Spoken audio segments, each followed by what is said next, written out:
Hey, Brett, you said in there that your team is not always sexy. You take a little while to look good in the mirror. Is that an identity that you like, and is there a point where maybe you don't want to be having to spend time in the bathroom to look good in the mirror? You know, the point that I was referencing is kind of development. They were asking about replacing players. You know, we lost 5 offensive players to the draft last year. That's what the reference was to. As far as I think what you're talking to is, you know, at the beginning of the year, playing a little bit faster, playing a little bit quicker. I do think a lot of that last year was based on some transition defensively that we had to go through, and an offensive coordinator that had to get used to the play calls and some game environments. We officially ran into 2 really good teams that played very, very good football in Toledo and Texas Tech, and that gave us a 2-4 start. But fortunately for us, we were able to bounce back and finish with a 6-1 and continue to establish our identity. Front row here on the right side on the aisle. Coach, last year started slow. How do you change the approach this year? Do you actually go through a couple of two-a-days? Yeah, you know, last year we gained some notoriety for saying that we didn't do two-a-days, but we actually did two-a-days in a way with a kicking game in the evening. But I think the part that has a big effect on anything is how you react to the games that you're involved in. You know, last year our opener we played really well, did some really good things. Stubbed our toe in Little Rock, and then obviously at home against Texas Tech. But I like the way this demeanor is. You know, we had very little transition. We didn't have any coordinator transition, so the calls have remained the same. Players have been hearing it now for 2 sets of springs and summers and falls. They will. I like the urgency that they have right now. And we're probably going to do some things in fall camp to talk about sustaining 4 quarters early in the year. You know, we know at the end of the year we can outwork people and do some things, but we need to have that bravado in the first year, in the first part of the season as well. The case in point, look at A&M. You lose 2 games back-to-back years in overtime that, you know, really you were in control of and let it get out of our hands. So the kids really learn well, and I think will this year as well. Left side, second row. Brett, are you concerned at all with the depth behind Austin Allen at quarterback? There's a lot of freshmen and redshirt freshmen there who haven't taken a snap. Yeah, you're concerned about guys you haven't seen to play in a game. But Rafe, probably the last 2 weeks of spring in general were his best 2 weeks since he's been in our program. So I got excited about that. I know he's moving forward and continues to do well. Ty Story, by far, was night and day difference between last spring to this spring. So I know he's continued to move forward and evolve. I think both Rafe and Ty are extremely motivated from within to be great. So that gets exciting. And then a lot of our guys have nicknamed our freshman quarterback coming in, Cole Kelly, the franchise. He's 6'7", 265. He says he's staying under it, but he looked a little thick the other day. But he can throw the ball a country mile. He's got a great personality, good demeanor. I do expect him to maybe come in and challenge a little bit in this opening camp to see exactly where he's at. And then actually right next to him in the orange shirt. Coach, you mentioned you might like to see underclassmen be allowed to come back to school if they go undrafted. I want to ask you about one of the challenges that would go along with that. As a coach, how would you manage numbers on signing day in early February when at the time you would not know who would be coming back and who wouldn't be among underclassmen? Yeah, I think that is a great question and one of the first hurdles that we had to clear, you know. So, well, what we proposed, or what I had proposed and talked about now to a couple people in the NFL, I actually had a conversation with Coach Saban as well and several GMs in the league, is the possibility on maybe the 3rd week of January. Now, guys that are playing a national championship game, I realize, you know, that's short window time, only 2 weeks away, but on the 3rd Saturday in January to have an invitation-only combine for underclassmen that the NFL feels is deserving to take a look at. And first and foremost, if you're not invited to that combine, if you even think about coming out, you're a moron. You know, they shouldn't even have to send you papers. But, you know, if there's, you know, 3 or 4 guys on all the Power 5 teams, then it is. If there's some teams that got 8, and some are in our league, there might be 9, 10 guys. And whatever it is, let the NFL, based on information we've given them and that they've witnessed through play, anybody that's going to be in their 3rd year or more that could be eligible, come in and just do a non-football evaluation. So come in, get a height, get a true height, get a true weight, get a true evaluation of some non-football drills. You know, so maybe the 40. Maybe the bench press, and a vertical jump. Something, 3 basic drills that are easy. And then what the NFL then is going to be able to say is, you know what, you truly might have a chance. Let's invite you to the regular combine. Or, hey, my man, you know, you're a really good player. Congratulations. Go back for another year. And it allows some kids that I think are making some very poor decisions to have a better evaluation on whether they should do it or not. Because here's what begins to happen.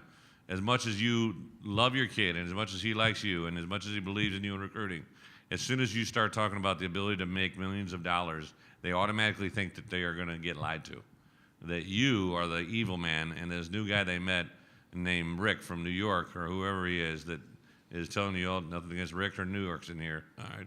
But if this guy comes in trying to sell a bill of goods because he wants a piece of the pie, you know, and there are agents now that will specifically target younger players that aren't going to be rated very high because they think even if I get him as a third-year player, you know, and they get drafted in the 6th round, if they're really good, they'll make it, and I'll still make money, and then maybe they'll get a 4-year contract, I'll make a bunch of money on the back end. Well, it doesn't happen that often. So I think there's an answer in there. You know, basketball weaved their way around and found it. I think football, we just got to communicate. We got to talk.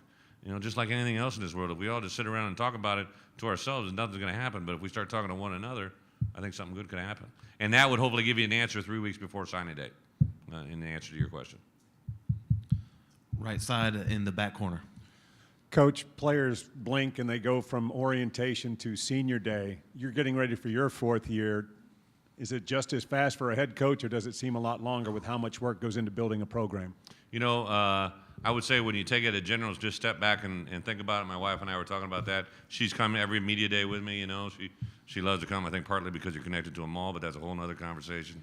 But we take a plane tonight. We fly down to Miami and spend like just 3 or 4 days just ourselves hanging out at a hotel, and our dad lives down there. But we were talking about how it just seems like yesterday we flew down here. But when I start talking, I get into recruiting, and you know, someone wrote an article that I was like just a couple miles away from traveling around the world in our plane during the recruiting season, which blows my mind, you know. And there's a lot of hard work, a lot of hours in today's world because of the rules of social media and recruiting. I mean, you can literally say that you could recruit 24/7, you know. So you have to be diligent about when you do that and who you do it with. You know, I'm going to communicate with players that'll be responsive to me, but if Johnny be good, if I get 1 out of 20 responses, I'm not texting him that much, you know. But there's certain kids that I always tell guys, hey, if you get one that's hot that we like, you know, that we got him rated at the top, he's Farrah Fawcett, he's up top, you know, he's up and there ain't nobody going past it. That's one that if they're going to communicate with us, we're on board. We'll all go after them. We'll swarm them up. We only have time for 2 more questions. Front row here, left side. Coach, how's the transition been from Coach Pittman to Coach Anderson? But also, is this probably in your head coaching career one of the more interesting off seasons you've had in terms of replacing coaches? Unfortunately, no. I've had a lot of transition. One of the main reasons I left my last job was we didn't pay him very well, you know. But we lost a lot of coaches, especially the NFL. But now I can't argue with the way we're paying them. It's just, you know, certain guys want certain things, and my running backs have been doing well. So whenever I hire a running back coach, it's my 4th straight running back coach I've lost to the NFL. So you just know it's going to happen. I hired another really good one, Reggie Mitchell, who I think is going to be a rock star. Coach Pittman and I are best friends. A man that I love dearly. Shared a lot of great memories with him, but he wanted to. I didn't put an SEC clause on him. Just I thought our relationship, but he wanted to chase his dreams in Georgia, and you know I give him all the credit in the world to do it. So he left us, and then my DB coach Clay Jennings from Texas. I knew that Texas was a home calling for him, so he joined them. But in those situations, I've had a blessing to get Kurt Anderson. I really wanted a pro guy. I wanted a guy that really stressed pad level and fundamentals and technique, because you know once you get to the NFL, there's only certain things you can get better at, and that's why I wanted a NFL guy. And then on the defensive backs, Paul Rhodes and I have been friends for 15 years. You know, he'd interviewed for a couple DC jobs. He's been a head coach or a D coordinator at Auburn, Pitt, Iowa State. To get him to come into it's been like I hit lotto. I mean, he has been absolutely awesome and has been great for Rob Smith as well. So it didn't involve any coordinator changes, which I really, really liked, and then it allowed us to get stronger as a unit overall. Last question in the back of the room. Brett, after you know all the SEC coordinators and assistants we saw jumping from one conference school to the other this past offseason, do you think non-compete clauses will become more common in this league? You know, I think they will. I think it's now whether the coaches will sign it is another whole deal. The reason I didn't do it my first year as a head coach is I thought a little bit too much about it as an assistant coach. And to be quite honest, legal came to us, the people that write our contracts. I think Scott Verity came up with it. Maybe Jeff came up with it. Jeff Long proposed it to me, and it was something that I didn't enforce in my first. But then I started losing these coaches to the SEC, and I get it. So really, what it is, and the way we language and verbiage is, if I'm a DB coach, I can still go be a coordinator somewhere, you know. But if you're a coordinator, you can't go somewhere else to be a coordinator. You can only go become a head coach. And I think it has a lot of validity to it, because there is a lot of things that you learn that can be very valuable when they're in the next program over, especially within your league. You know, I don't think a lot of people, you know, when Kirby called me, I don't think he had any idea that there was a clause on Dan Enos. You know, so I really like the job Dan was doing too. So to be able to keep him in house was good. And then obviously he went. I don't know how he ended up with Jim, but like that. And then you know, Sam has been a guy that had inquired about for a number of times, and he's a guy that moves quite a bit. You know, so I knew it was going to be I knew it was just a matter of time. That's all we have time for. Thanks, Coach. Yep.